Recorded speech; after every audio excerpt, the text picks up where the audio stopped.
Baiklah, di sini saya akan menjawab soal nomor 4, yaitu mengenai imunomodulator bahan alam yang digunakan sebagai terapi agen imuno masa depan.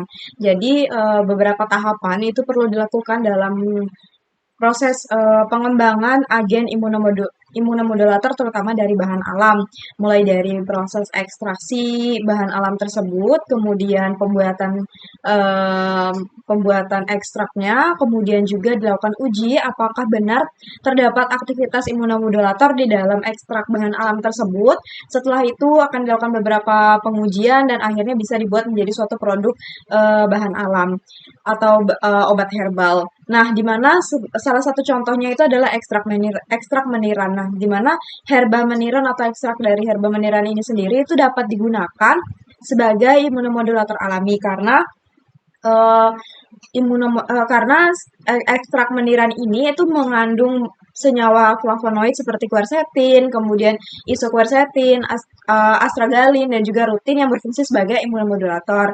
Nah, di mana meniran sendiri itu mampu merangsang sistem imun tubuh manusia, di mana senyawa-senyawa flavonoid tadi yang terkandung di dalam ekstrak meniran itu bisa mengaktifasi sel natural killer, di mana sel natural killer ini ketika teraktivasi dia akan merangsang produksi dari interferon gamma atau IFN gamma, di mana IFN gamma ini diproduksi di berbagai sel imun dan merupakan suatu sistem sitokin utama, di mana dia juga berperan dalam imunitas non-spesifik. Nah, interferon gamma ini adalah sitokin yang mengaktifkan makrofag.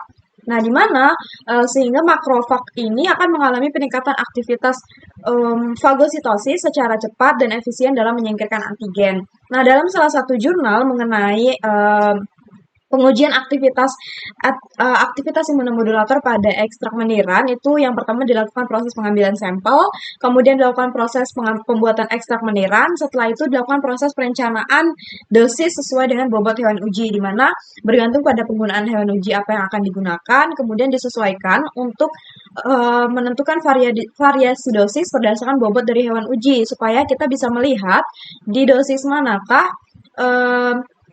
ekstrak bahan alam ini atau ekstrak meniran ini bisa memberikan suatu aktivitas imunomodulator. Setelah itu dilakukan persiapan hewan uji, di mana di dalam jurnal yang saya baca itu adalah menggunakan hewan uji berupa ayam broiler karena merupakan hewan uji yang banyak tersedia di lingkungan peneliti.